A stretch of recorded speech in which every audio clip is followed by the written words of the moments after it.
Hey, welcome to the show. Real quick, if you are not already watching or listening on YouTube, if you could, bring up YouTube on your phone or computer and make sure to subscribe to my channel. You can also tap the bell, and that way you'll get notified when I release new videos. Now, if you're a fan of my show, you know that I love the bands of the Sunset Strip, and my guest today, Jizzy Pearl, was definitely part of that scene. He started with a band called Love Hate, and they had a lot of success. They toured with AC/DC, Ozzy, Dio, and Skid Row, and he has some good stories about a couple fights with some well-known rock stars from those tours that you're going to hear about today in my interview with him. That's an exclusive as far as I know. I've never heard these stories before. Plus, he is re-releasing his books. One is currently sold out, but the other two are available, so we're going to talk about that. Plus, we'll talk about his days in Ratt and LA Guns and what he's doing now with Quiet Riot and his solo career and so much more. So check it out. Please welcome Jizzy Pearl, singer, author, extraordinaire. How you doing? Good. What's up? What's up? Yeah, well, gosh, there's so much to talk about. So many bands that you've been in: Love Hate, Ratt, Quiet Riot, LA Guns. Your solo career, and then you have these books. That's the main thing that you're promoting right now is the books, correct? These books. Yeah. Unhappy. And then is there a third one? What is it? There is a third one, but it's sold out. So. Oh, it's totally sold out then. So what do you can't make more, or how does that work? I can make more. It's just, go to the money tree. Are you producing these yourself, like printing them? Yeah. Oh, wow. Is it you make more of a profit that way though, right? Well, originally when I wrote these books, I tried to get a publishing deal, but the content was so incendiary that nobody wanted to touch it. And this was before rock books really sort of took off like they are now. You know what I mean? So I just, I call a printer and send them the specs and make it myself. Yeah. So tell me this story that I heard that you had a deal with the independent movie channel for one of your books to be made into a movie. For this one. Yeah. Yeah. So then they gave you an early script of The Dirt to kind of read, to kind of have like a rough idea of what it would be like. Well, they wanted me to write the screenplay, and to help me become a screenplay writer, which I wasn't. They gave me a bunch of scripts. They gave me Almost Famous. They gave me The Dirt. They gave me, a couple of good scripts. And so I sort of had to learn, try to figure out how to do that. Yeah, because I had the screenwriter from The Dirt on, and he said that in his version it was a lot more gritty, and in the new movie now they kind of redeemed themselves at the end. He said in his version it was like there was no redemption. It was more like the book where there were assholes at the beginning and there were assholes at the end. Yeah, the script that I had was a lot different than what came out on Netflix. I think Netflix kind of gave it a gloss of lacquer, right? Kind of, give it a nice sheen. But the original script was a little bit more harsh. It dealt a little bit more with the heroin situation with Nikki and, right. So. Yeah. So then did you end up writing your screenplay and then they just changed their mind or something, or what happened? Pretty much. Well, I had the deal, and then I, like a million other screenwriters, it just didn't happen. It didn't happen in the logistics of the movie business. You know what I mean?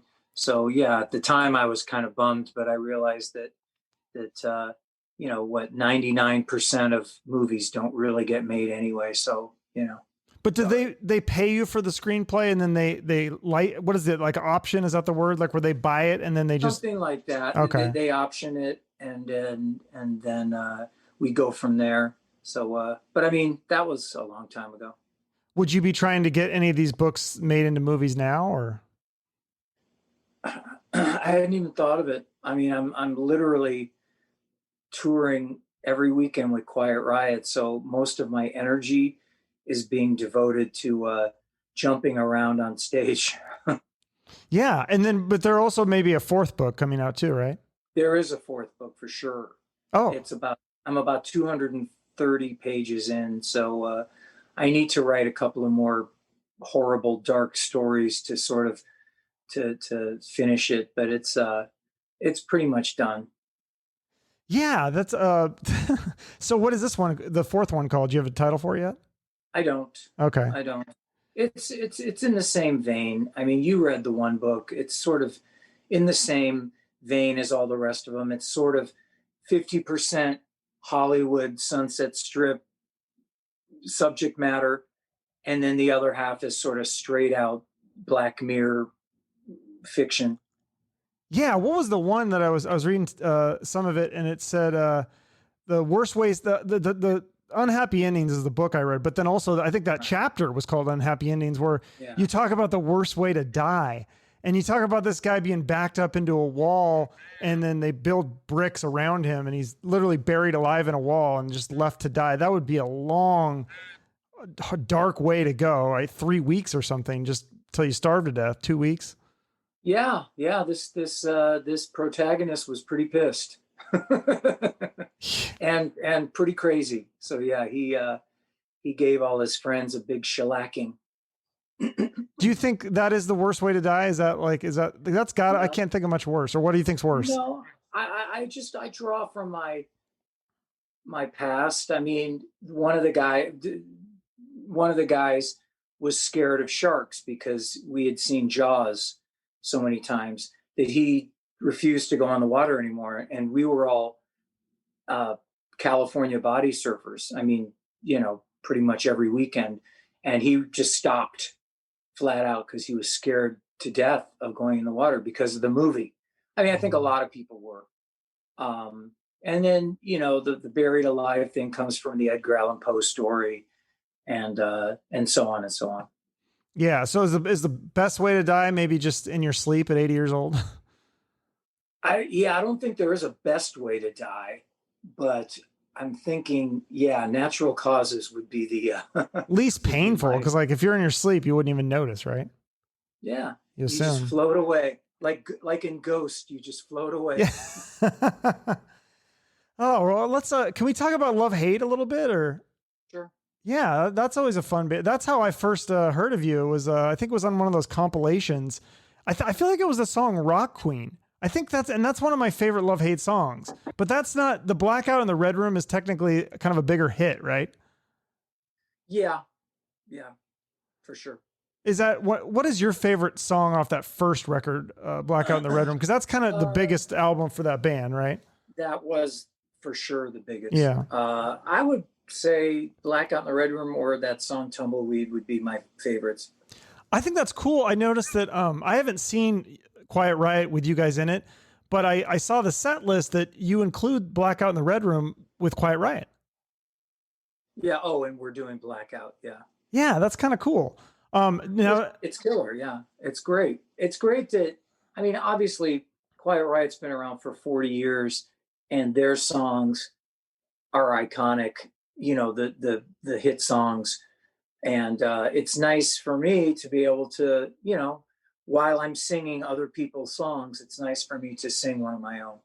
Yeah. And I'm sure the crowd reacts to that and they recognize that too. You can tell people that know it. You can tell. Yeah. Because you guys have a pretty big following. I mean, you were on MTV and stuff, but even more recently, Steel Panther has used your song. And I heard you say that Warrant and Firehouse and a lot of these other guys were big Love Hate fans. Yeah, that I found that out later on when I was touring with them in LA Guns.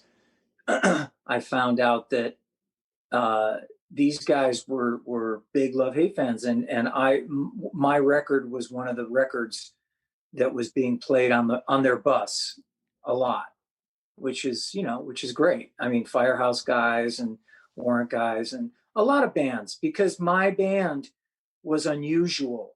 You know what I mean? Mm-hmm. It wasn't your typical two-dimensional rock band. It had some substance and some twists and turns to it.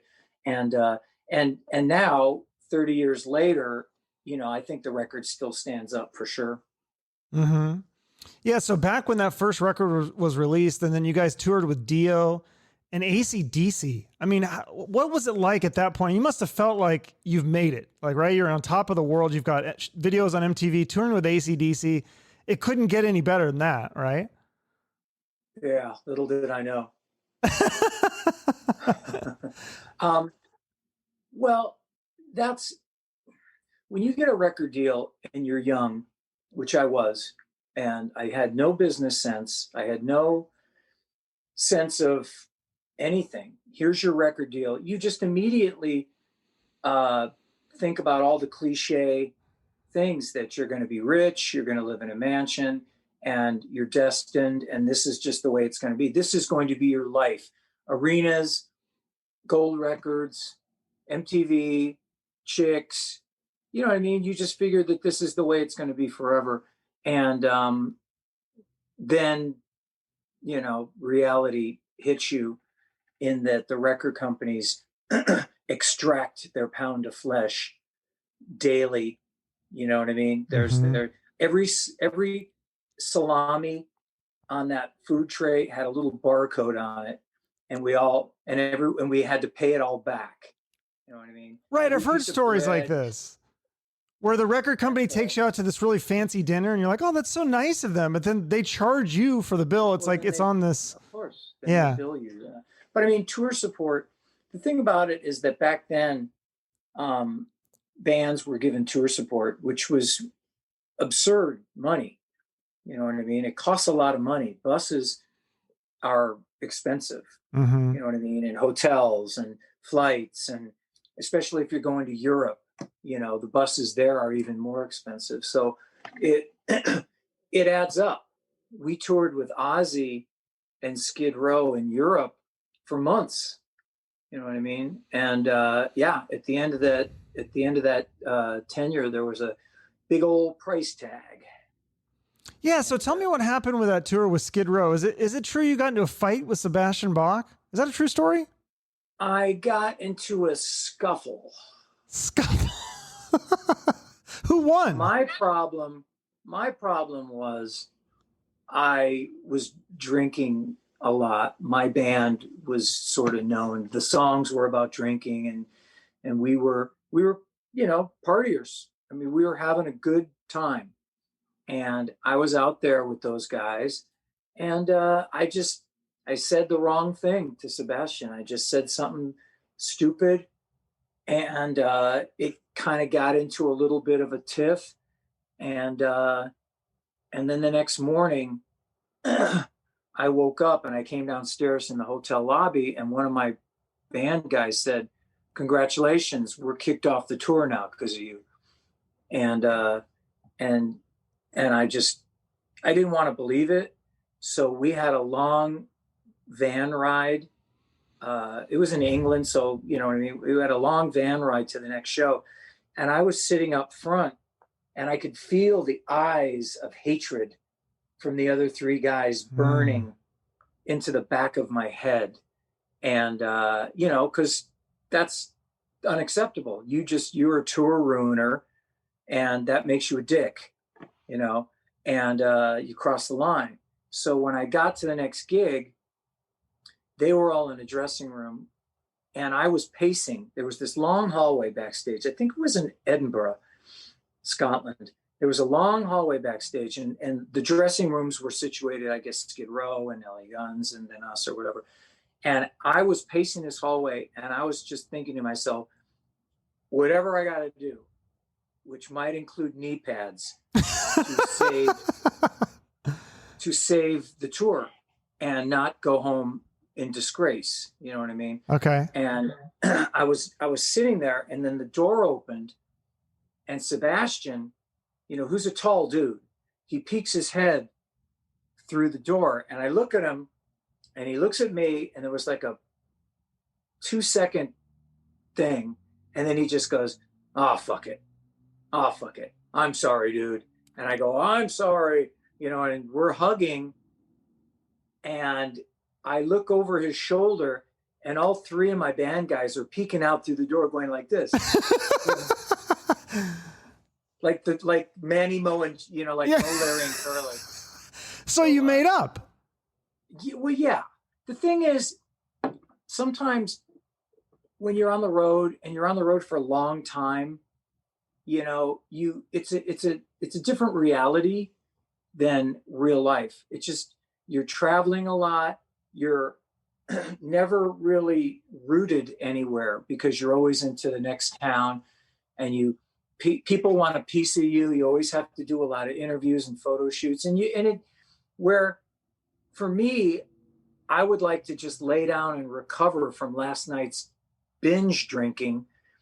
I have to sit there and tell everybody about my brand new record and how pleased I am to be out with, you know what I mean? And I'm fucking tired. And so things can get irritable. And I'm just not talking myself. I'm just talking, that's the nature of being on the road. So sometimes people get catty, and that's what happened to me. But then, you know, the next day or even an hour or two later, you know, I mean, I got into a fight with Zakk Wylde on the Ozzy tour, and which was a mistake. And what was that about? Gong, gong, gong, gong, gong, gong, gong, gong. It was booze again. Was that what he was drinking? Because he doesn't drink anymore, but he was maybe back then. He was drinking, but I was drinking. Oh, okay. And I once again did something stupid, and so we started throwing punches at each other. And damn, you know, he's a big dude, so obviously I didn't win that scuffle. And then the next day, actually within a half hour, the two of us were dancing on the dance floor, arms around each other, and I was wearing his cowboy hat. And were you physically okay at that point? I was like his bitch. Okay. Huh. And I woke up the next morning and it was on the news. It was on the real news. My girlfriend in LA called me. It was on the news in Los Angeles. She's going, "What the fuck? I'm hearing that you're fighting people in Ozzy's band and blah, blah, blah." I mean, you know, this was 1992 and it was before the internet, and you could get away with a lot more. You know what I mean? Yeah. You could and like I said, when there's no internet, a lot of times there's no consequences for what you can get into as far as shenanigans. And but yeah, I mean, it was a great time. We had a lot of fun, you know, and got to play with Ozzy Osbourne every night, and you know, it was cool times. Wow. Yeah, those are some great memories. Like, even if that was the end, I feel like, man, that's like some amazing memories that, I mean, for the rest of your band, a lot of it, that was the end, right? I mean, they're not in the music business anymore, right? The other Love Hate guys? No, they're all moved on. We sort of stopped playing in 1997.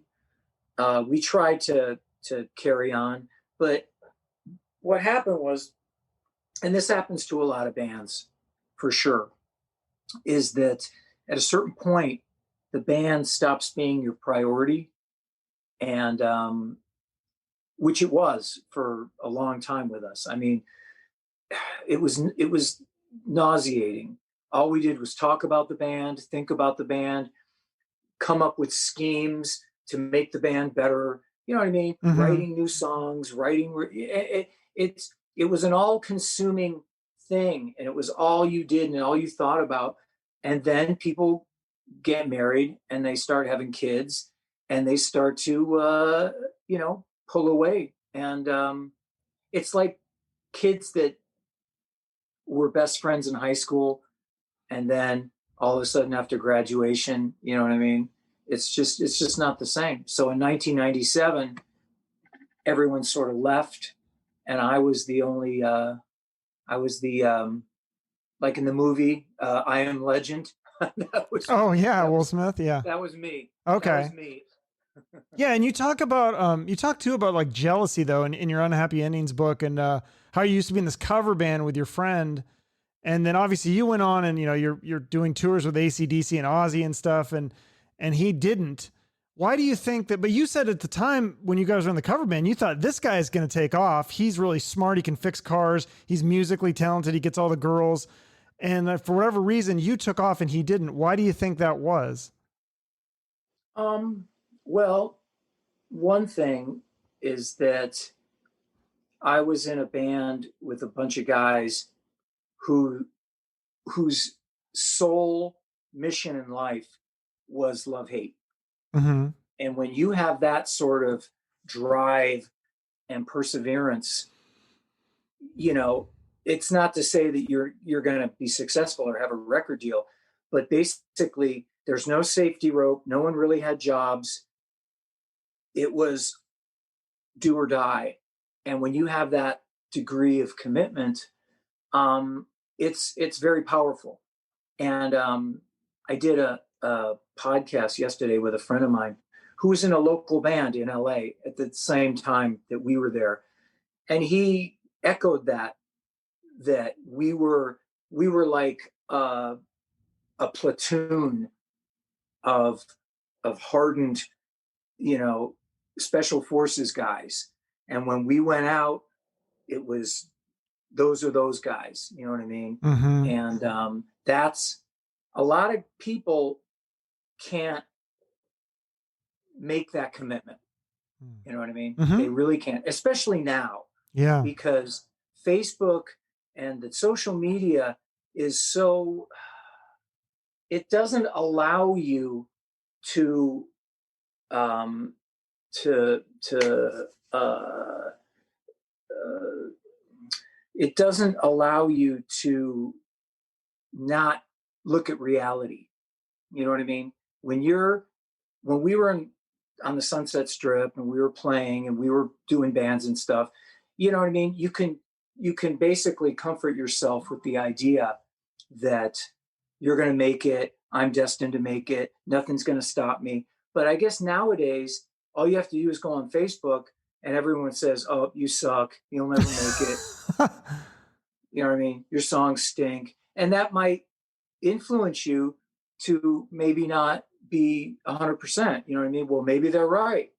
You know what I mean? Maybe I do suck, or maybe I'm too old to make it. Nowadays, they're signing bands in their teens.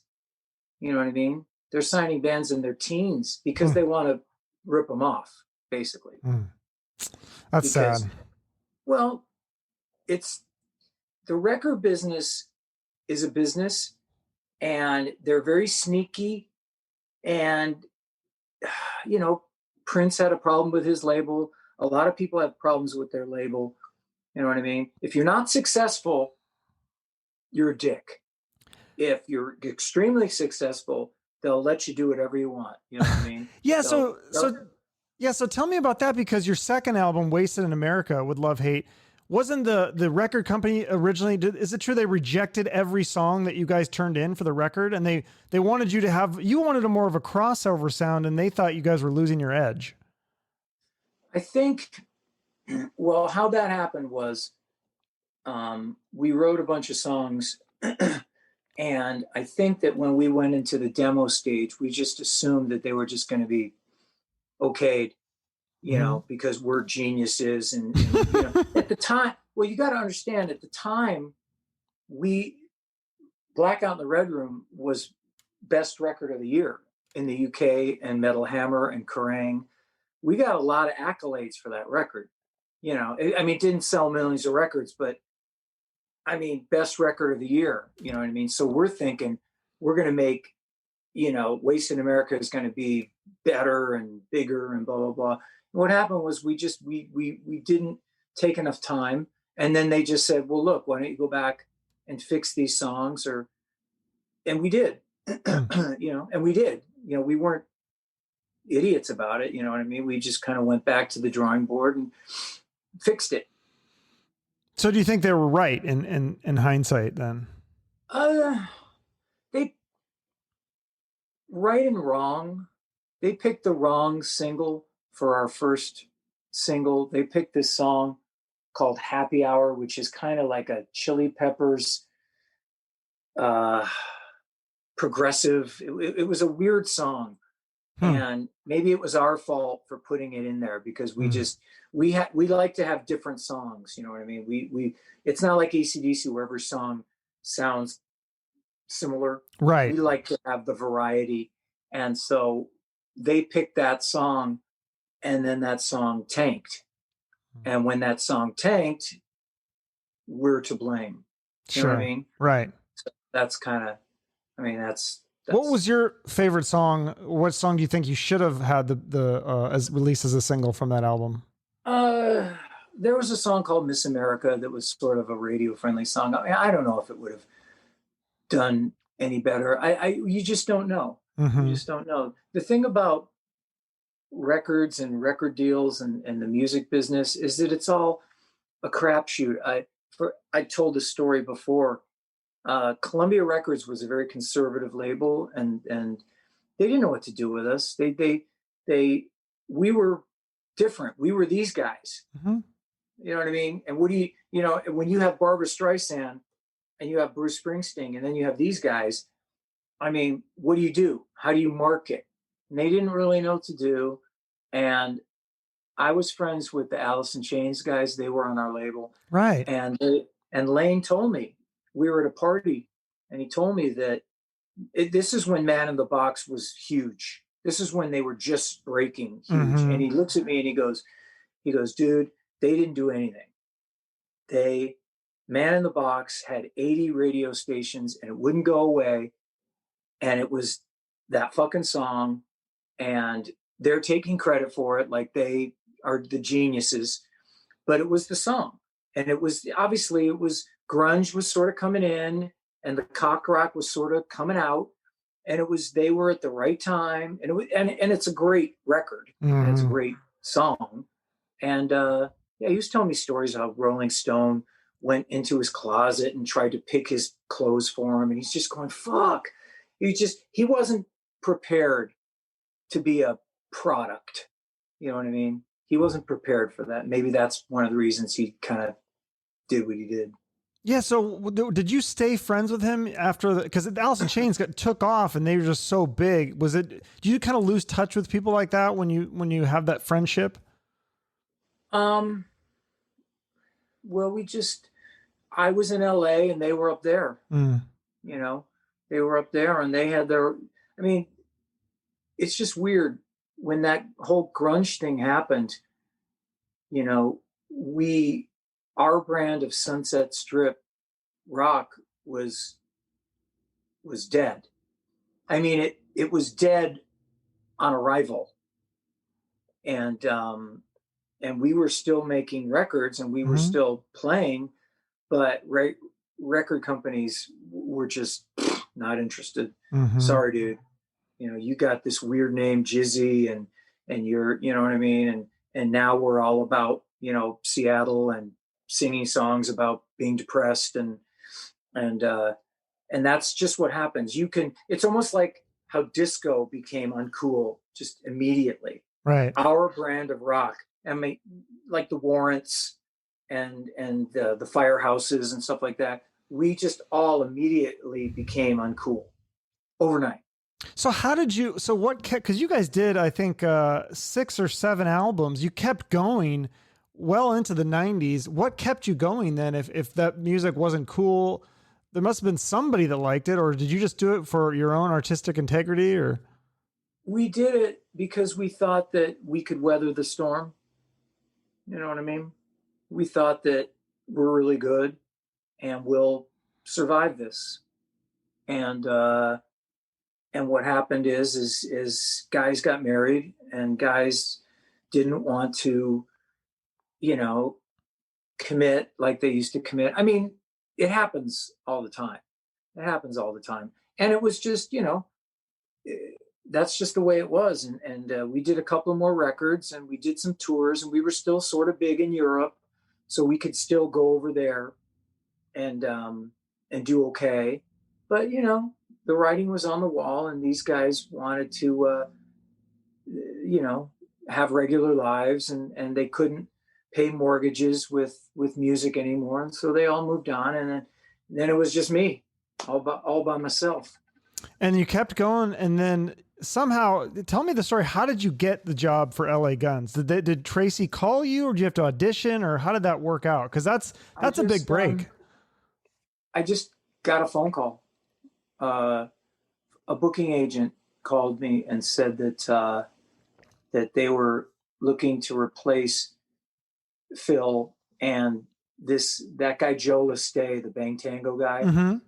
He was originally going to be the singer. Oh, I didn't know that. But they said, why don't you come down and we'll see what happens. And so I went down there. This was after a disastrous love-hate tour that I did, opening for Dio. One of the last times I opened for Dio with Love Hate. And it was just a horrible crash and burn thing. And so it was really nice to be able to put Love Hate aside and all that acrimony. And so I went down there and we ended up jamming Led Zeppelin songs. Turns out, we're all Led Zeppelin fans. So I didn't even really do LA Gun songs. We just sort of did Led Zeppelin songs. And then after a week or so, I just got the gig. They had a tour, and it was crucial that they know they have a guy. And so that's how I got it. That's amazing. That's got to feel pretty amazing because you're playing 10,000 seat arenas or whatever. You got to feel like I'm back. I made it. Like in some ways bigger than ever. I don't know did Love Hate ever play shows that big besides opening for AC/DC and Dio? Well, we did. I mean, we played, when I was in LA Guns, we were still openers. Oh, okay. We were still first out of 3 or something like that. But yeah, I mean, I was on a bus and I was, playing big stages, and and it was all good. It was all good. I mean, I was working again. That's cool. So yeah, it worked out. And then you guys did that album, Shrinking Violet. I don't think I've seen you do any songs. I don't see that like in your solo set list. I haven't seen you. Do you ever play songs from that album in your solo days or anything, or? Not really. I mean, we did it when I was in the band, we played songs off it, obviously. Sure, yeah.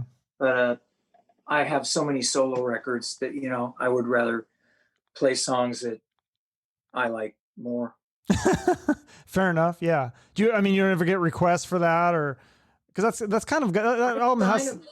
I signed a bunch of the records. Oh, okay. Like when I was in Mexico, I was in Quiet Riot, and Tracy Guns and was opening up for us, and we went outside the hotel, and him and I signed 20 or 30 Shrinking Violet records. It was just really odd when you're in another country, and I was just kind of marveling at that. That's really cool. See, it's got like a little bit of a cult following, I think. I don't know.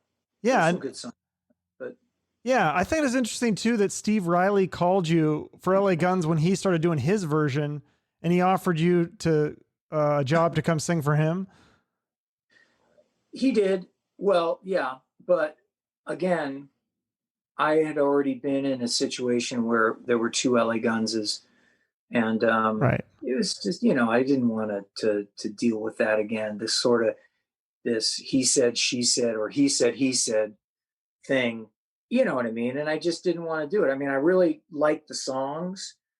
I'm a big fan of their catalog. Oh yeah. But I didn't want to do that again. For sure, yeah. But then you join Ratt, and that's really cool. I had Karabi on, and I've talked to Stephen Piercy too. I've had him on the show, but Karabi said like there was like so much dysfunction in that band that him and Robbie Crane, there'd be an argument. Him and Robbie Crane would leave and go get a sandwich and come back, and they'd still be fighting. Did you see any of that when you were there, or was it not as much because Piercy wasn't obviously in the band when you were there? Yeah, there was fighting. A lot of arguments are over stupid shit. You know what I mean? Like in 2007, I got the Love Hate guys back together, and we did a small UK tour, and the arguments started again between the bass player and drummer. And I was in the van, and I noticed that they were all old arguments. You know what I mean? They were all stuff that those guys were saying to each other 25 years ago, just the same dumb stuff. And that's kind of how the Ratt thing was, is those guys had been together so long and didn't get along. and it was just kind of, bickering, a lot of that stuff. So yeah, I mean, it's just, for me, it was a great gig and it was fun. And, so I just kind of stayed out of it. That's smart. Yeah. I've never been in a band, so that's just pretty commonplace though. Is there a lot of bands that are like that where there's a lot of dysfunction and arguments and just bickering? And Of course.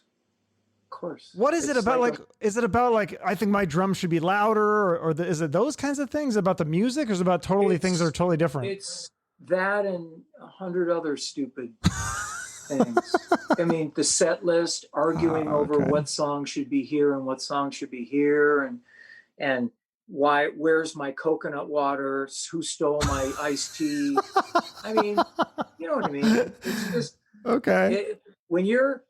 when you're on a bus, on a tour bus, it's a very confined space. Yeah. And sometimes the way people brush their teeth can piss you off.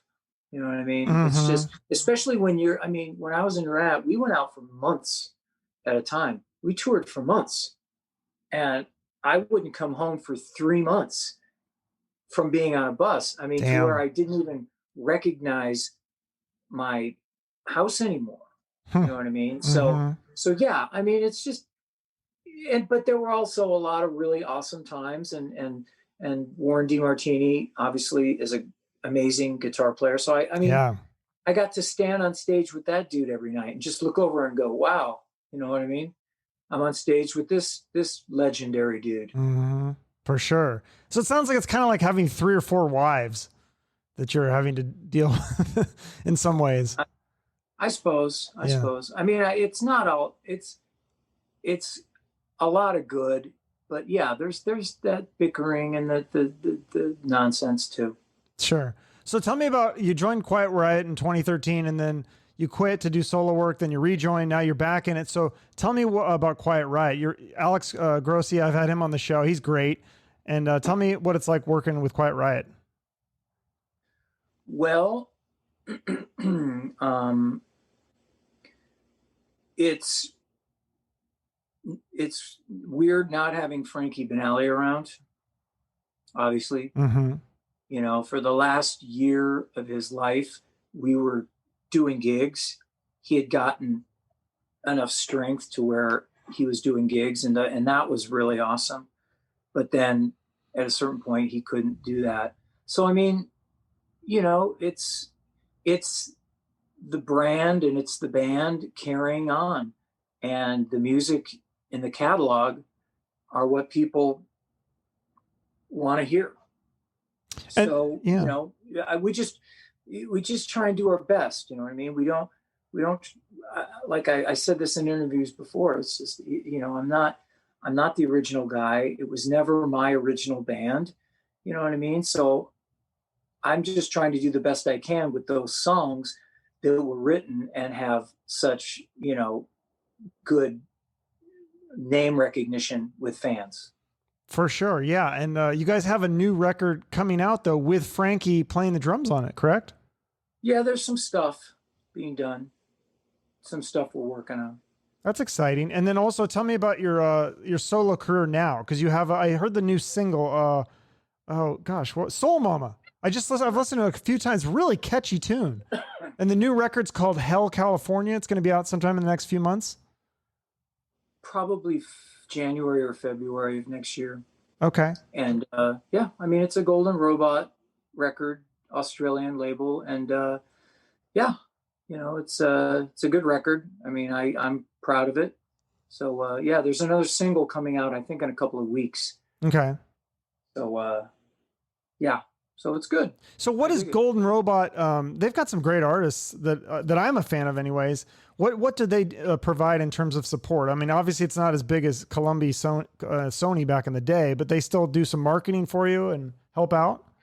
They provided the money to make the record. Okay, well that's something, right? That's a big thing. Mm-hmm. And yeah, they're going to do their thing. I mean, the Spotify, the ads, the blah blah blah. I mean, it's just, record labels aren't what they used to be. Just like musicians don't tour the way they used to. You know what I mean? They just, now bands like us do fly out dates. We leave on a Thursday and come home on a Sunday, and that's how you do it, and you show up and the gear's already there. You don't bring your own drums and amps and stuff. You just, you know what I mean? That's all provided for you. And you plug in and sound check and play. Is that kind of your main gig right now, is doing Quiet Riot gigs, or do you have other stuff going on too? Well, obviously the books, but. Well, my other gig is this. Okay. Whoa.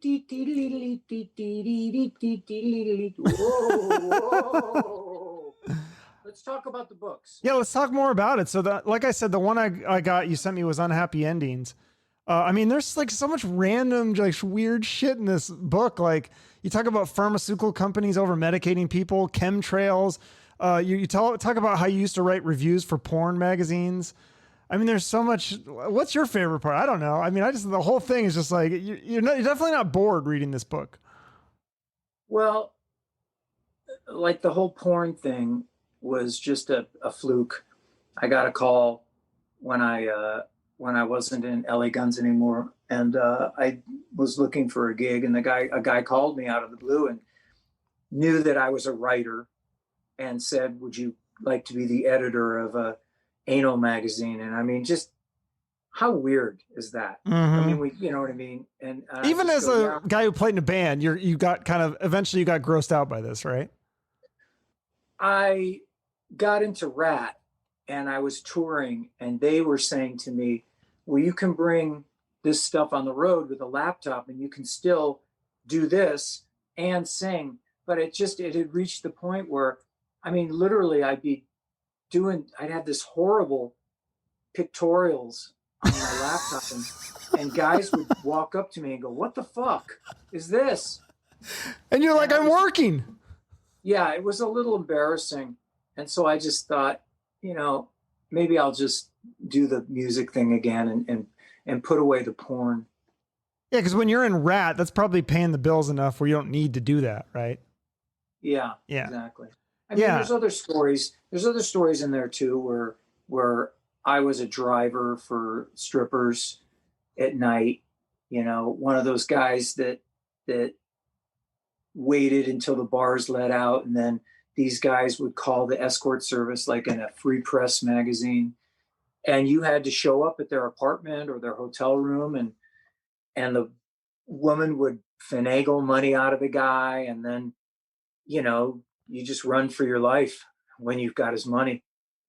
Yeah, it sounds like there was some crazy stuff. Like I think this might have been one of your other books, but I heard you talking about it where you guys were at the Rainbow, famous bar in the Sunset Strip, and there was like a mafia guy trying to sell your ex-wife into he wanted to sell her into white slavery or something like that. Well, it's sort of facetious.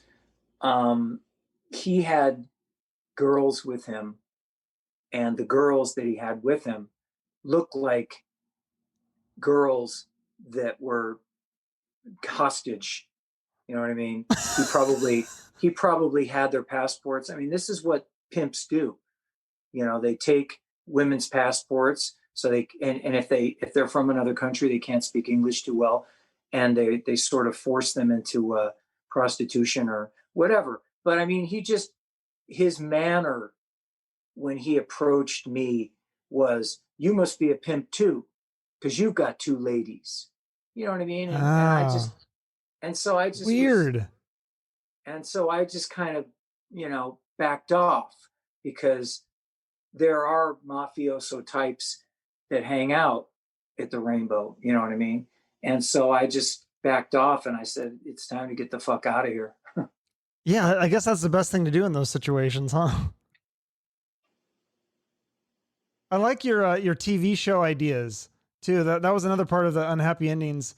Cannibal Island and Amber Alert. Like, I mean, people, if you have a sick sense of humor, I do, so I understand where it's a joke. But are you ever worried about people canceling these books for being too dirty or too? I suppose. I mean, I should be so lucky that I should be so damn popular that you could be cancelable. That there's a cancel campaign directed against me. You know what I mean? I think that a lot of people that know me know that I am sort of eccentric and not your usual cookie cutter singer songwriter. So I think some of the stuff is probably a little shocking, but it's just fun and games. You know what I mean? It's just it's I don't know. It's just the way I write. You know what I mean? Stuff I think is funny, stuff I think is shocking. You know what I mean? And that's kind of, I don't know. I mean, I guess I have to stand behind it, you know? So, Yeah, no, it's great stuff. So, and there's a fourth book coming out. There's a new solo record, and then you got gigs with Quiet Riot. So you're going to be pretty busy. yeah, it's all good. Sounds great. We're doing good here. Yeah, awesome. Well, I do like to end each episode with a charity. Is there one that you want to give a shout out to, or anything, any cause that you want to tell people? One of the best charities that there is, and I mean, I'm not, you know, savvy on all charities, but sure. The Salvation Army gives 93% of all the money that, you know, they're the guys out front ringing the bell with the little red bucket. They give 93% of all the money to charity, whereas a thing like Susan B. Komen, the breast cancer thing, I think they give less than 20%. Oh, I think it's even less. That's sad. And I heard Bono's charity gave only 3%. Oh my God. How is that even legal? I don't know. So, I mean, I just know that a lot of these charities aren't very charitable. Yeah. So, but I know the Salvation Army is. And so around holiday time, I always give them a bunch of money. You know what I mean? Because I know that it's going to go for homeless or, you know what I mean? Where it's supposed to go. Exactly. Well, okay, I'll put that in the notes along with your website. People can order your books, and keep an eye out for your music, and obviously for Quiet Riot shows. Hopefully you guys aren't coming to Phoenix though, are you? Sometime, I suppose. Okay. I didn't see it in the tour dates yet, but if you come down here, I'll come check you out. I'd love to see you guys. See Alex too. It'd be fun. Okay. All right, man. Well, thanks so much. I appreciate it. I'll talk to you later. Okay, man. All right. Bye-bye. Bye. All right, Jizzy Pearl, he is the man. His website, jizzypearl.net. It's in the show notes, and it's got everything you need there. You can order the books. You can find all his social media links and more. So my website is in the show notes as well, and it's got all my social media, and I don't even have anything to sell you at the moment. Everything there is for free. As always, I appreciate your support on social media and YouTube with likes, comments, and shares. That really helps me out. Have a great rest of your day. Thank you for listening. And remember, shoot for the moon.